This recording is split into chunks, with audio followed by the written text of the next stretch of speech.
Bismillahirrahmanirrahim. Assalamualaikum warahmatullahi wabarakatuh.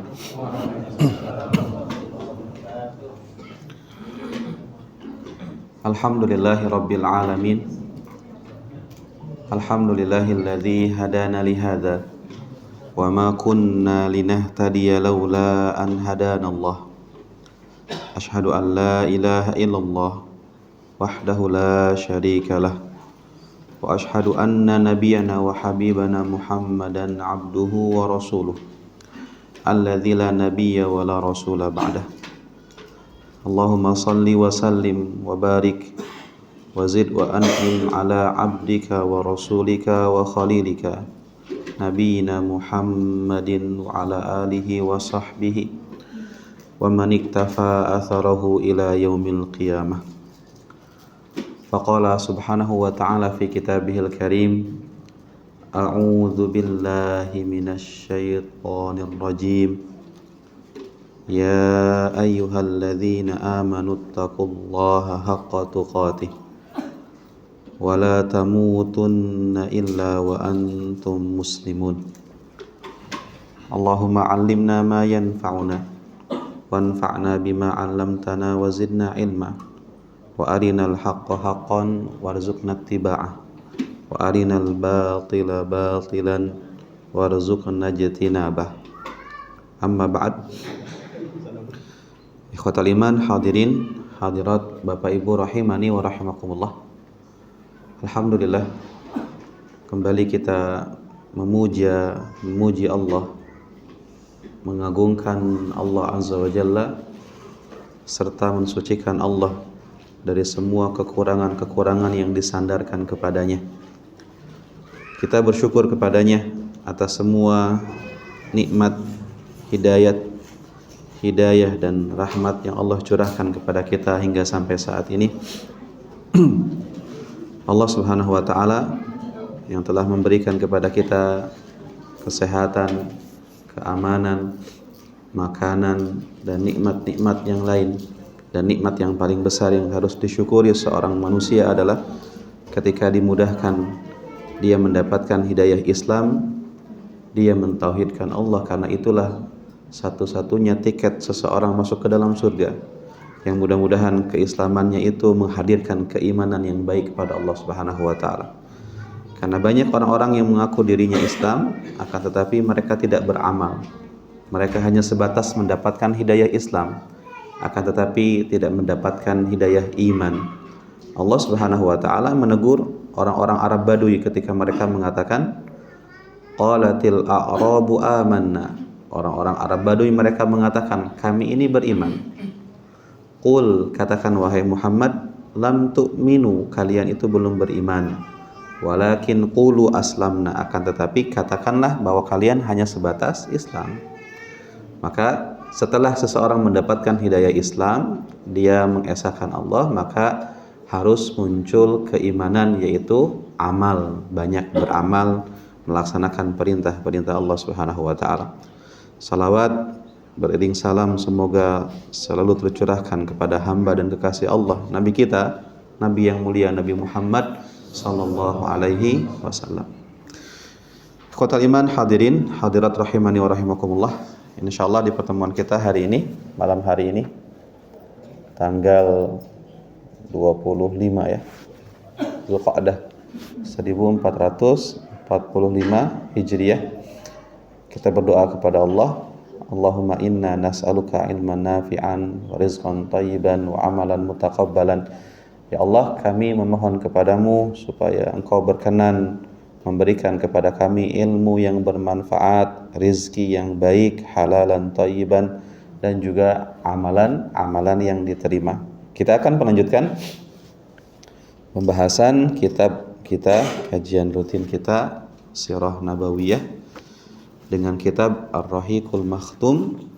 Dan di pertemuan sebelumnya kita menyelesaikan salah satu peristiwa, yaitu Perang Badar, dengan keheroikan yang diperlihatkan oleh para sahabat dan tentu dicatat dalam sejarah dalam tinta emas bagaimana kehebatan para sahabat radhiyallahu taala anhum, dan juga Allah dan Nabi-Nya juga memberikan penghormatan kepada mereka dengan gelar Al-Badri. Orang yang ikut di perang Badar mereka mendapatkan gelar Al-Badri dia.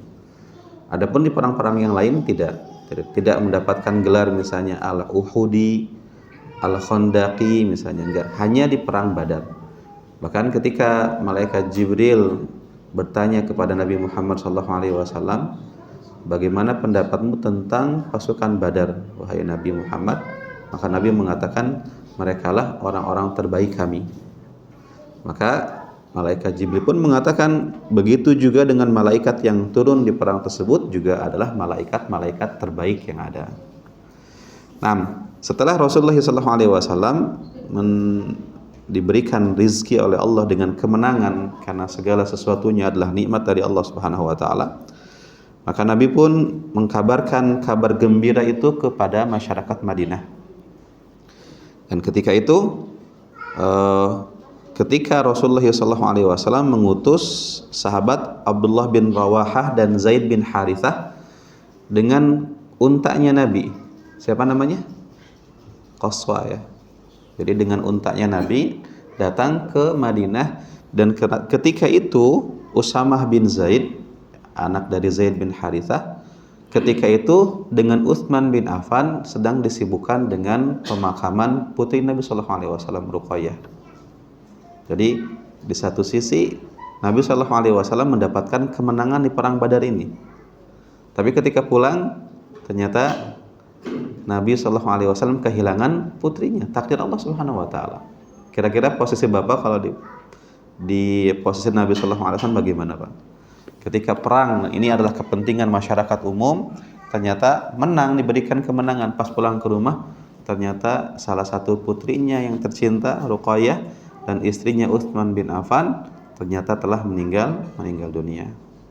Maka Usamah bin Zaid dengan Utsman ketika itu sedang disibukkan dengan pemakamannya Ruqayyah. Dan ketika sahabat tadi datang mengkabarkan, tapi yang namanya ada orang-orang di sana, orang-orang musyrik, orang-orang kafir, orang-orang Madinah yang masih belum masuk Islam, seperti Abdullah bin Ubay bin Salul, mereka mengatakan, tuh lihat, dua orang ini membawa untanya Nabi, jangan-jangan Nabi terbunuh di perang tersebut, gitu kan? Ingin memberikan kabar dan isu-isu yang tidak benar. Maka ternyata ketika Abdullah bin Rawahah dan Zaid bin Harithah datang, maka mereka mengkabarkan bahwa Allah memberikan kemenangan kepada pasukan Badar yang jumlahnya hanya 313, tetapi berhasil mengalahkan pasukan yang jumlahnya 1000 pasukan. Maka Nabi SAW masih di Badar, karena Nabi kebiasaannya setelah memenangkan peperangan Nabi stay di sana 3 hari. Nah, ketika stay di sana 3 hari, kan Nabi SAW mendapatkan harta rampasan, gitu kan? Ada kudanya, ada perisainya, ada pedangnya, harta rampasan. Ketika itu kelompok sahabat terbagi menjadi beberapa kelompok. Ada sahabat yang fokus berperang, ada sahabat yang memang fokusnya ngumpulin harta ghanimah, gitu kan. Kemudian juga orang-orang yang mengumpulkan harta ghanimah, mereka mengatakan nahnu hawainaha, gitu kan. Kami inilah yang melindungi harta ini, gitu kan. Maka kami lebih berhak dengan harta tersebut daripada orang lain. Karena kenapa? Di sini hukum tentang pembagian ghanimah belum turun.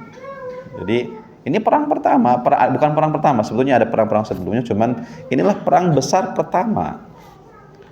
Maka sahabat yang mengejar musuh, mereka mengatakan lastum ahaqqu biha minna, nahnu nahaina minhal adu hazamnahu, gitu kan.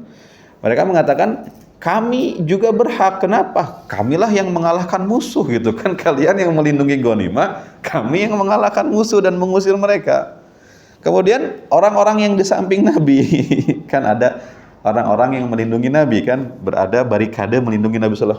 Mereka mengatakan khifna, kami takut musuh mendatangi Nabi, maka kami pun disibukkan dengan melindungi Nabi SAW. Maka kami pun dapat bagian dong, gitu kan.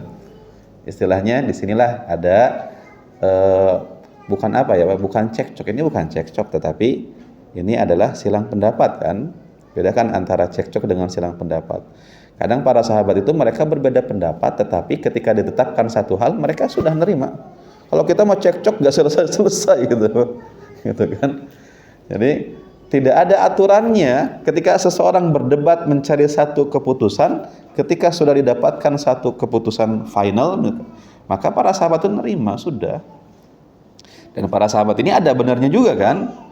Ketika mereka orang yang melindungi harta rampasan mengatakan kami yang melindungi ini gitu kan. Sedangkan yang mengejar musuh kami yang memang fokus dengan musuh, jadi tidak punya urusan dengan ghanimah gitu kan. Kita kan punya divisi masing-masing gitu. Divisi yang melindungi Nabi, kami takut ada musuh mendekati Nabi, kami pun fokus dengan Nabi gitu kan. Maka akhirnya Allah pun menurunkan ayat surat Al-Anfal, jelas. Allah mengatakan, a'udzubillahi minasyaitonir rajim. Yas'alunaka 'anil anfal. Qulil anfalu lillahi war rasul. Fattaqullaha wa aslihu dzata bainikum wa atiullaha wa rasulahu in kuntum mu'minin. Mereka bingung tentang harta rampasan, bertanya tentang harta rampasan. Katakanlah wahai Muhammad, sejatinya harta rampasan itu adalah hadiah dari Allah, itu kepunyaan Allah. Jadi kan kalian para sahabat berperang karena Allah kan? Jadi tujuan dasarnya adalah ikhlas karena Allah. Ini itu adalah kelebihannya saja. Itu milik Allah gitu kan. Kemudian milik Rasulnya, maka bertakwalah, jangan sampai kalian ribut gara-gara ini. Wa aslihu dzata bainikum, dan taatilah Allah dan Rasulnya dengan keputusannya kalau kalian benar-benar beriman kepadanya. Maka setelah itu pun akhirnya dibagilah harta rampasan tersebut dan para sahabat pun puas dengan pembagian tersebut. Maka di tengah perjalanan Nabi SAW kan memiliki 70 tawanan ya di perang ini kan. Jadi mereka musuh yang ditawan di sini. Di tengah jalan ada orang-orang yang memiliki permusuhan yang berat terhadap Islam. Maka Nabi SAW memerintahkan sahabat untuk mengeksekusi mereka. Siapa ini? Pertama adalah An-Nadhr bin Harith. Siapa An-Nadhr bin Harith ini? Kalau misalkan lihat track record sejarahnya dia itu berat. Dia orang yang sengaja membeli budak yang pinter nyanyi untuk memalingkan manusia dari mendengarkan Al-Quran. Itu kan Nadhr bin Harith tuh. Jadi ketika Nabi SAW berdakwah dengan Al-Quran, dia membuat konser di sana dengan biduanita, budak yang pinter nyanyi, supaya orang-orang pun datang ke tempat dia. Ketika tidak tergerak dengan nyanyian tersebut, maka dia pun stand up comedy dengan dengan cerita-cerita tentang kehebatan Raja Romawi dan Persia dengan kejenakaannya gitu. Mencoba memalingkan orang dari Al-Quran menuju kepada nyanyian, menuju kepada bercandaan dan senda gurau gitu kan. Itu An-Nadhr bin Harith dia. Jadi gitu Pak. Tetapi di sini dia tertawan dan Nabi SAW pun memerintahkan supaya orang itu dieksekusi karena track record permusuhannya terhadap Islam berat. Maka akhirnya dia pun dieksekusi mati. Disebutkan yang mengeksekusinya adalah Ali bin Abi Thalib Pak. Ali bin Abi Thalib ketika itu umurnya berapa sih Pak? Ketika Ali masuk Islam umurnya 7 tahun. Itu umur Nabi ketika itu berapa? 40 ya. Ketika hijrah umur Nabi berapa? 53 ya. Jadi perbedaan antara Ali dengan Nabi itu berapa? Tadi kan 7, kemudian Nabi berumur 40 tahun. Berarti 33. Berarti ketika hijrah umurnya berapa? Hayolah. 20 tahun. Di perang Badar ini tahun berapa? 2 Hijriah. Berarti umurnya berapa? 22 tahun. Antum yang berumur 22 tahun disuruh ngeksekusi mati orang gimana? Gimana coba? Mental kena itu. Jangan-jangan malam-malam didatangi arwahnya lagi. Lagi rame itu orang-orang tuh ngomongin arwah gitu kan. Artinya ini Ali bin Abi Thalib enggak ada istilah-istilah takut dengan itu. Ali seorang ksatria gitu kan, maka Ali eksekusi mati itu orang. Kemudian selanjutnya siapa? Uqbah bin Abi Mu'aid. Ini Uqbah bin Abi Mu'aid ini juga sama, permusuhannya berat dengan Islam. Tapi kembali kepada keputusan. Apapun itu keputusan Nabi, kita laksanakan gitu. Ada orang-orang yang dimaafkan, ada orang-orang yang tidak dimaafkan. Uqbah bin Abi Mu'aid ini dia adalah sahabat Nabi sebetulnya, bukan sahabat ya. Teman bisnis Nabi kan. Di Uqbah bin Abi Mu'aid ini sebelum Nabi diangkat jadi Nabi, maka teman bisnis Nabi. Jadi bersyarikat, bersaham berdua gitu kan. Ketika Nabi mengaku menjadi Nabi, kemudian Abu Jahal pun mendekati dan memprovokasi Uqbah ini dengan mengatakan, "Hei Uqbah, engkau masih temanan sama Muhammad? Muhammad mencaci maki Tuhan kita. Jangan-jangan kalau engkau masih temanan dengan Muhammad, engkau akan mendapatkan dampaknya, pengucilan dari orang, engkau akan dijauhi, bisnismu akan ditinggalkan. Kacau nantinya." Maka Uqbah pun yang tadinya teman dagangnya Nabi pun berubah menjadi jahat dia. Dan dia adalah orang yang pernah nginjek Nabi, leher Nabi pernah diinjek oleh dia. Kemudian dia adalah orang yang menyiram Nabi dengan jeroan unta itu, isi perut unta, usus unta itu. Ini adalah orangnya. Maka karena kejahatannya berat, maka akhirnya Nabi SAW pun memerintahkan dia untuk dieksekusi. Kemudian kata dia, falamma umira biqatlihi qala man lisibyah ya Muhammad, qala annar. Kata dia, ya Muhammad, wahai Muhammad, bagaimana nasib anak-anak saya kalau saya mati? Maka Nabi Muhammad mengatakan annar, neraka mereka semuanya gitu kan. Jadi mereka yang menyekutukan Allah, maka nasib mereka adalah neraka gitu. Maka akhirnya Nabi pun sampai di sebuah tempat namanya Rauha. Siapa yang pernah umroh dan dia turnya ke Badar, maka biasanya sebelum ke Badar mampir dulu di Rauha. Rauha itu kalau di zaman Nabi digunakan sebagai transit untuk orang yang safar, tempat peristirahatan di sana. Kalau kita bilangnya apa? Rest area di sana itu. Di semua rata-rata yang musafir, orang-orang yang safar berkelana itu pasti berhenti di sana untuk minum di sana, istirahat di sana. Maka di satu riwayat kan disebutkan apa? Ketika Nabi SAW berada di Rauha, ada rombongan jamaah haji di sana. Kemudian rombongan jamaah haji ini pun ditanya, man antum, siapa kalian? Kata rombongan, nahnul muslimun, kami orang-orang muslim. Kemudian mereka orang-orang hajir ini mengatakan, man anta, siapa anda? Nabi mengatakan, ana Rasulullah, saya Muhammad yang kalian bersyahadat asyhadu alla ilaha illallah wa anna saya ini Muhammad. Akhirnya mereka pun, karena di zaman Nabi juga ada orang-orang yang beriman dan tidak mengetahui wajah Nabi Muhammad SAW. Kemudian mereka pun senang, bahagia, oh anda Rasulullah SAW gitu kan. Kemudian ketika itu ada seorang ibu mengangkat anak kecil, ya Rasulullah, bagaimana hajinya anak saya ini? Ini kan kita mau hajian, anak saya bawa, dia pun juga ikut hajian gitu kan.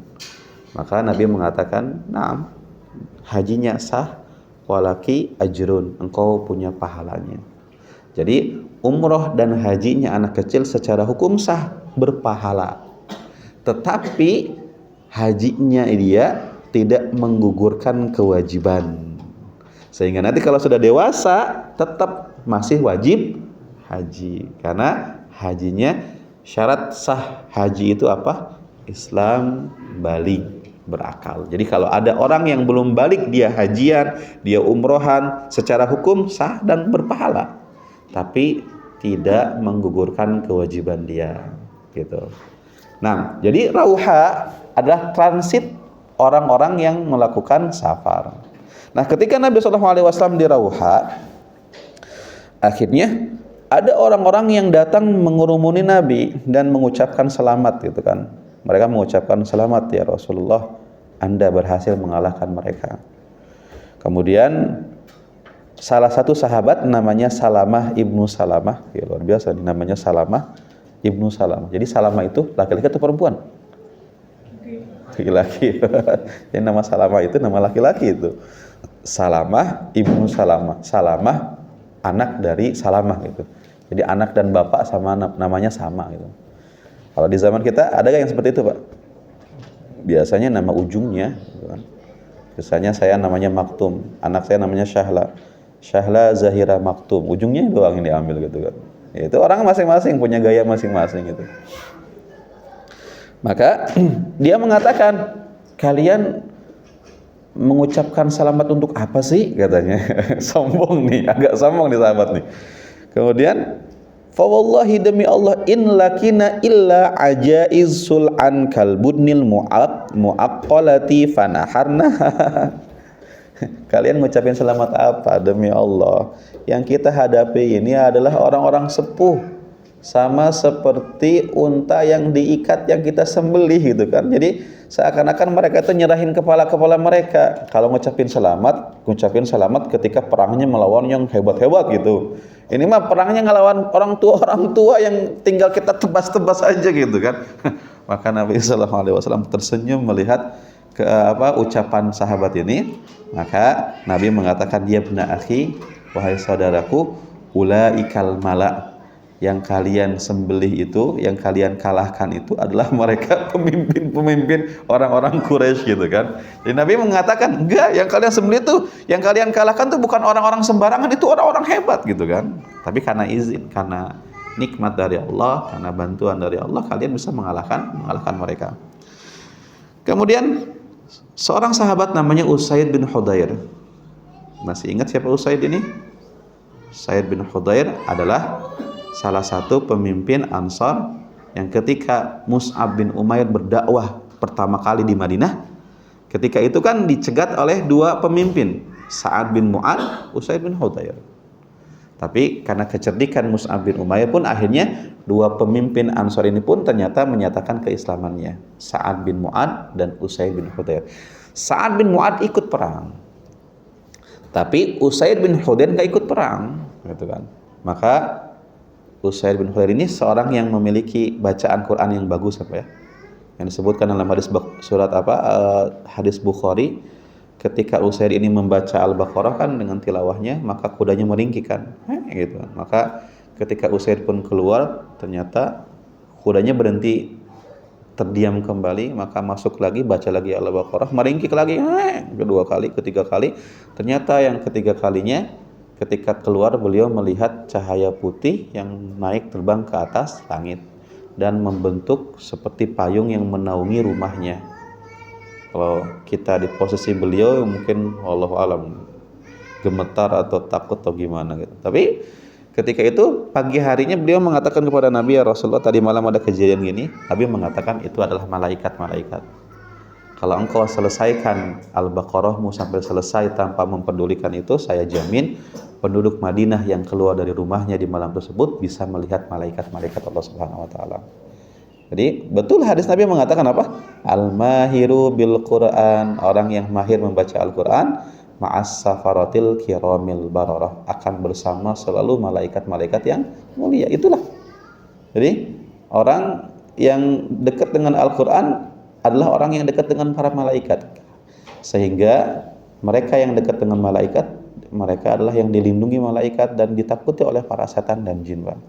Kan para hafid yang memang akhlak dan agamanya bagus gitu kan, ketika meruqyah seseorang yang kesurupan kan nggak lama itu. Karena kenapa?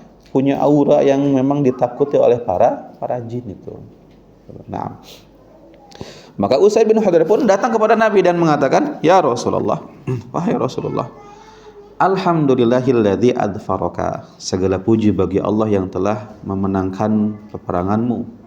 Wa aqarra ainaka, wallahi ya Rasulullah, demi Allah ya Rasulullah, ma kana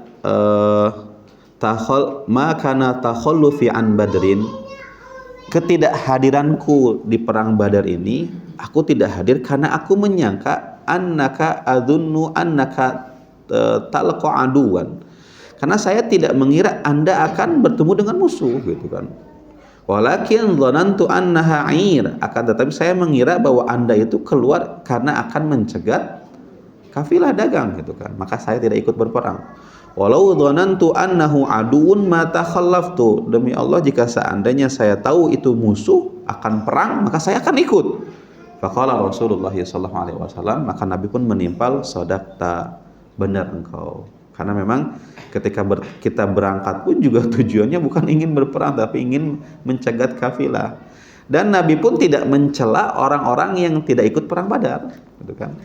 Sahabat di Madinah kan banyak, tapi yang ikut perang cuma 313 itu.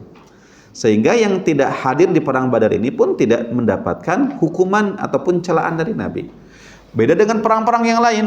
Di perang-perang yang lain yang Rasulullah wajibkan perang, seperti perang Tabuk misalnya. Ketika ada sahabat yang tidak ikut berperang, seperti Ka'ab bin Malik, apa yang terjadi? Maka Nabi pun hukum mereka dengan cara, salah satunya apa? Diboikot mereka sampai 50 hari, tidak diajak bicara, tidak diajak ngobrol, gak dideketin, sampai orang-orang ini pun merasa sempit hidup di Madinah, tetapi mereka tetap bertahan dan terus bertobat kepada Allah Subhanahu wa taala, gitu kan. Lihat bagaimana luar biasanya para sahabat, meskipun sudah diboikot 50 hari oleh Nabi sallallahu alaihi wasallam, bahkan ada ujiannya. Ka'ab bin Malik pun cerita, saya mendapatkan ujian di masa pemboikotan itu apa? Munculnya surat yang menyatakan suaka, gitu kan. Hei Ka'ab bin Malik, saya dengar engkau ini dikucilkan di tempat kelahiranmu sendiri, gitu kan, di Madinah. Maka datanglah kepada kami muliakan engkau, kami akan terima engkau. Maka Ka'ab bin Malik mengatakan, ini ujian dari Allah. Di saat genting seperti ini, saya dikucilkan oleh sahabat, tiba-tiba ada orang yang ingin menerima saya, gitu kan, dan memuliakan saya. Kira-kira kalau orang yang tidak punya iman apa? Tidak sedikit dari mereka yang awalnya cinta terhadap Nabi, misalnya cinta terhadap seseorang menjadi benci kepada seseorang, gitu kan. Tapi di sini lihat para sahabat, meskipun diboikot, tetapi mereka bertahan, tetap bertobat kepada Allah, bertobat. Makanya akhirnya Allah pun menerima tobatnya sahabat-sahabat ini. Dan mereka dihukum gara-gara apa? Tidak ikut perang. Tapi di perang Badar ini Nabi tidak mencela dan tidak memarahi orang yang tidak ikut perang. Sampai ketika Nabi Shallallahu Alaihi Wasallam masuk ke Madinah, maka disambut oleh para sahabat, disambut oleh ibu-ibunya, disambut oleh emak-emaknya, dan diucapkan selamat, gitu kan. Kemudian disiapkan makanannya, disiapkan minumannya.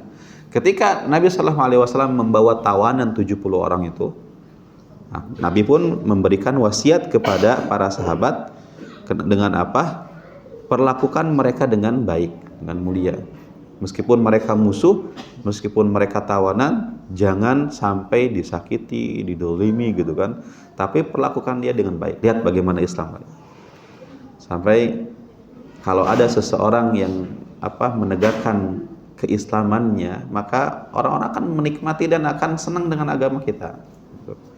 Karena akhlak yang penting dikedepankan, meskipun terhadap musuh, akhlak tetap dikedepankan. Meskipun dengan orang kafir, akhlak tetap harus dikedepankan.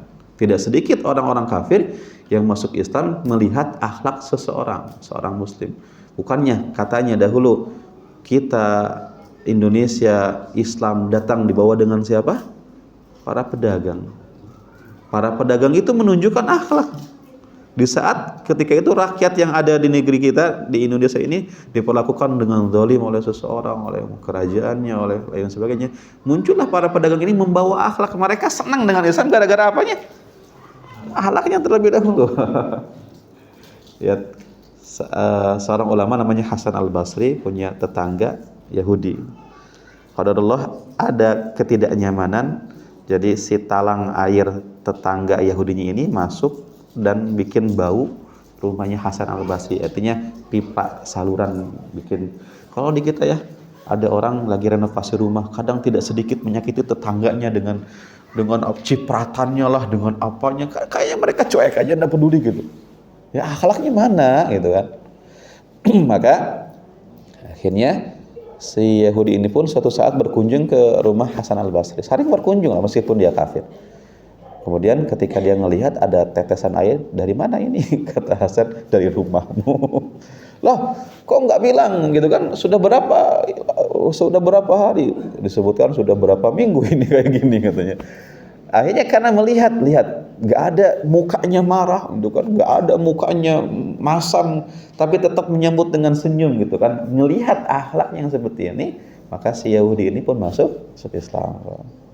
Maka lihat kan, ketika disebutkan beberapa kisah, saya baca beberapa kisah itu, ketika ada tawanan muslim ditawan, gitu kan. Kemudian si penjaganya kafir, gitu kan, karena yang memang dalam perang. Ketika ditawan malah sipil atau sipilnya malah masuk Islam gara-gara akhlaknya si tawanan tersebut. Itulah ketika dikedepankan akhlaknya. Maka di sini Nabi Shallallahu Alaihi Wasallam berwasiat kepada para sahabat untuk memperlakukan tawanan dengan cara yang mulia, cara yang baik. Maka salah satunya para sahabat karena mendengarkan wasiat Nabi, ketika itu makanan banyak. Enggak banyak sih, mungkin ini cuman kurma dan roti. Kira-kira kurma dengan roti yang bikin kenyang apa, Pak? Roti, mungkin lebih tinggian derajatnya roti gitu kan. Tapi ketika itu para sahabat hanya makan butiran kurma, rotinya dikasih ke tawanan bingung. Lah, kok kalian makan kurma, kami makan roti? Kata Nabi, kami diperintahkan untuk memuliakan kalian gitu kan. Lihat, kalau kita ketika ada makanan-makanan enak, satu derajatnya ini misalnya gorengan, kemudian steak, kemudian barbecue. Kira-kira yang ditawarkan kepada orang apa, Pak? Gorengan. Ya. Padahal gorengan is the best loh, Pak. Kalau nggak ada gorengan, nggak asik gitu. Artinya itulah yang dikedepankan. Maka akhirnya Nabi Shallallahu Alaihi Wasallam pun seperti biasa bermusyawarah untuk menentukan keputusan. Nabi bertanya kepada para sahabat, bermusyawarah, bagaimana apa yang akan kita lakukan dengan tawanan-tawanan ini, gitu kan? Maka Abu Bakar mengatakan seperti ini. Beliau memberikan saran, ya Rasulullah, wahai Rasulullah, haula'i banul ammi wal ashirah wal ikhwan. Yang kita tawar ini kan sebetulnya kan keluarga kita kan. Lihat tuh. Siapa yang tertawan, misalnya Suhail bin Ammar, ini keluarganya gitu kan. Kemudian siapa lagi, itu kan sebetulnya ada keluarganya Umar, ada keluarganya Abu Bakar, ada keluarganya Ali, termasuk Aqil bin Abi Thalib. Aqil ini kakaknya Ali kan, ada di sana, ini kerabatnya Ali gitu kan, kerabat Anda juga. Wa inni ara, dan saya berpendapat anta khudha minhumul fidyah, kita terima tebusan. Jadi ketika orang Mekah datang dengan tujuan menebus tawanan, maka kita serahkan, dan uangnya tersebut kan kita bisa gunakan untuk kepentingan negara, gitu kan. Fayakunu ma akhadnahu quwwatan lana ala kufar. Sehingga apa yang kita dapatkan dari mereka, dari harta mereka, itu akan menjadi kekuatan bagi kita untuk melawan orang-orang kafir. Kan hartanya bisa digunakan untuk infrastruktur, bisa digunakan untuk pembiayaan militer dan sebagainya gitu. Kemudian wa'asa, dan mudah-mudahan an yahdiyahumullah, mudah-mudahan Allah memberikan hidayah kepada mereka, fayakunu lana aduda, sehingga kita pun semakin kuat. Artinya ketika orang-orang tersebut melihat kita ini enggak jahat dengan tawanan, kemudian dibuka pintu tebusan, kan kalau orang-orang lain makan dieksekusi mati semuanya aja gitu kan. Tapi kita tunjukkan itu, mudah-mudahan Allah memberikan hidayah kepada mereka. Maka Rasulullah pun sudah mendengarkan pendapatnya Abu Bakar. Ya, bayangkan seperti ini, Pak, kumpul sahabat, Abu Bakar sebelah mana gitu, kemudian tidak gugup. Kalau kita kan ngasih pendapat, saya Pak, tersaran saya gimana, tangannya tuh gini gitu kan. Sampaikan aja gitu. Maka Nabi pun menunjuk Umar, wahai Umar, ma tara ya Ibnul Khattab. Kalau engkau wahai Umar, saya ngeliat coba udah mau habis ini. Wahai Umar, bagaimana pendapatmu tentang tawanan ini? Kemudian Umar mengatakan, kan sikap orang kan macam-macam ya. Kemudian karakter orang tuh macam-macam, tergantung didikan masing-masing. Umar itu didikan keras dari bapaknya Khattab. Khattab ini galak kepada Umar itu. Maka Umar dengan didikannya itu, Umar mengatakan, wallahi ma ara ma ra'a Abu Bakrin, saya tidak sepemahaman, sependapat dengan Abu Bakar As-Siddiq ya Rasulullah.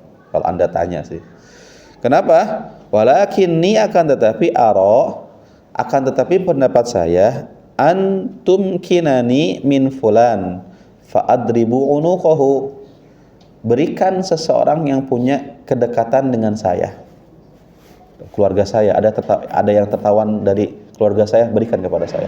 Untuk diapain? Untuk saya eksekusi. Untuk saya eksekusi, Pak.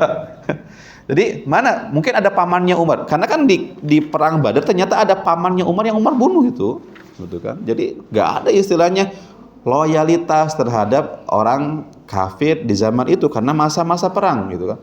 Kalau zaman sekarang bahaya tuh.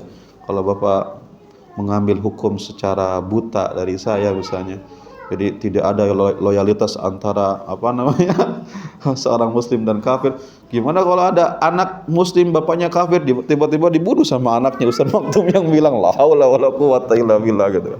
Jadi perlu dipahami kadang. Jadi jangan buta dalam mengambil kesimpulan. Ini masa-masa perang di zaman Nabi. Di zaman sekarang mah enggak. Di zaman sekarang itu seorang anak kalau seandainya orang tuanya masih kafir, maka diperintahkan untuk berbakti kepada mereka selama tidak berhubungan dengan akidah, selama mereka tidak memerintahkan supaya kita menyekutukan Allah Subhanahu wa taala gitu kan. Tapi di sini lihat ketegasan Umar dalam perang. Umar bunuh pamannya sendiri. Kemudian dalam keputusan ini Umar mengatakan apa? Berikan seseorang yang punya hubungan kerabat dengan saya. Untuk apa? Untuk saya eksekusi. Kemudian berikan seseorang yang punya hubungan dengan siapa? Dengan Ali, biar Ali eksekusi. Berikan seseorang yang punya hubungan dengan Hamzah, biar Hamzah eksekusi, gitu kan. Supaya kita memperlihatkan kepada mereka bahwa kita ini tidak ada iba, empati, simpati kepada orang-orang kafir, gitu kan. Gitu. Itu pendapatnya Umar, Pak. Gimana coba? Kalau Umar hidup di zaman sekarang tuh banyak kepala yang ngelayang-layang gitu. istilahnya gitu, karena tegasnya Umar bin Khattab radhiyallahu taala anhu gitu. Tapi dibarengi dengan ketegasan ada kelembutan, sehingga kombinasi antara ketegasan dengan kelembutan itu. Pentingnya menteri-menteri. Umar orangnya tegas, tapi ketika dibarengi dengan menteri-menteri yang lembut, maka akan terjadi kolaborasi yang indah. Maka kata Umar bin Khattab ketika rakyatnya takut dengan Umar mengatakan gini, dahulu saya orangnya keras dan tegas, tapi Nabi SAW membersamai saya, sehingga Nabi pun memperlihatkan dan mengajarkan kelunakan. Kemudian ketika saya pun ketemu dengan Abu Bakar As-Siddiq menjadi pemimpin, Abu Bakar orangnya lembut dan dibarengi dengan ketegasan dari saya, sehingga menjadi kolaborasi yang indah gitu kan.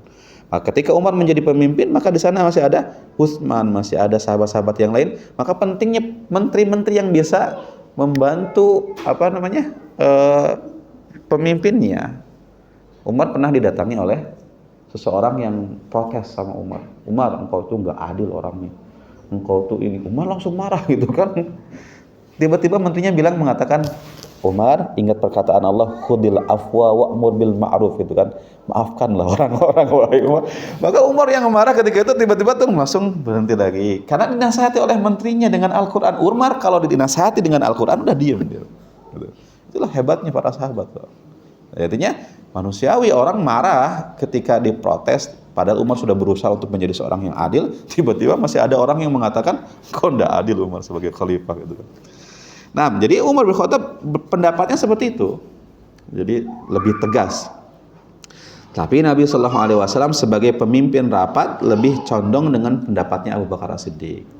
Maka akhirnya dibuatlah keputusan, dikirimlah surat bahwa kami membuka tebusan untuk tawanan-tawanan perang kepada orang-orang Quraisy. Maka akhirnya waktu pun berlalu, 1 hari kemudian besoknya Umar bin Khattab pun biasa ingin bertemu Nabi SAW, Pak. Lihat, mereka para sahabat itu selalu ingin bertemu Nabi SAW. Ketika besoknya ketemu Nabi, dan Nabi di sampingnya ada Abu Bakar As-Siddiq. Ternyata Abu Bakar dengan Nabi sedang menangis, Pak. Nangis jamaah ini, berdua nangis. Kemudian Umar pun mengatakan, ya Rasulullah, madza yubkika anta wa sahibuka? Madza yubkika anta wa sahibaka? Apa yang membuat Anda menangis dan sahabat Anda Abu Bakar, ya Rasulullah? Fa in wajadtu bukaan bakaitu. Katakan kepada saya alasannya. Kalau alasan tersebut masuk akal, saya pun akan menangis gitu kan. Wa illam ajid bukaan, kalau seandainya alasan kalian menangis itu tidak membuat saya menangis, tabakaitu libukaikuma, saya akan pura-pura nangis membersamai kalian. Lihat kejujuran sahabat, Pak. Sahabat itu jujur dalam hal ini. Kalau memang alasannya masuk akal, saya akan nangis. Tapi kalau nggak masuk akal, pura-pura nangis lah supaya kita bareng-bareng gitu kan. Maka Nabi SAW mengatakan apa? abka lilladzi arada ala ashabika min akhdhihimul fida. Saya menangis karena ternyata Allah lebih condong dengan pendapatmu tentang tawanan itu kemarin itu. Kenapa menunjukkan kelunakan kepada mereka? Sedangkan mereka itu lebih hina daripada pohon ini gitu. Artinya orang kafir di mata Allah itu lebih hina daripada makhluk yang lain gitu. Tapi karena keputusan sudah diambil, tidak bisa pelin-pelan, apalagi sudah disampaikan kepada mereka bahwa tebusan itu dibuka, tawanan itu dibuka dengan tebusan, akhirnya sudah keputusan pun akhirnya dengan tebusan. Sehingga Nabi SAW membuka harga tebusan dengan harga berapa? 4.000 dirham, 3.000 dirham, 2.000 dirham, ada yang 1.000 dirham, macam-macam. Pak, kira-kira bayangkan Pak, 4.000 dirham. Berapa 4.000 dirham di zaman dahulu itu? Karena di zaman Nabi itu 1 dinar itu seharga 10 dirham. Dirham itu kan peraknya, dinar itu emasnya. Jadi 1 dinar itu 10 dirham. Dan 1 dirham itu kurang lebih 3 gram perak. Berarti 1 dinar itu berapa? Berapa ya? 30 gram perak. Betul nggak? Ya, siapa ahli matematika? Kenapa mukanya itu kayaknya bingung-bingung semua ini? Mana para pedagang biasanya pintar ngitung-ngitungan nih. Jadi 1 dinar itu 10 dirham. 1 dirham itu 3 gram. Berarti 1 dinar berapa dirham? Berapa gram perak? 30 graman ya, kurang lebih. Dan 1 dinar itu berapa? 4,5 gram emas murni kan? Berarti 4.500.000 lah kalau kita ambil 1 juta. Kemudian 30 gram perak. Berarti 1 gram peraknya berapa? Artinya udah pusing hitungnya. Artinya perak dengan emas di zaman Nabi itu stabil harganya, Pak.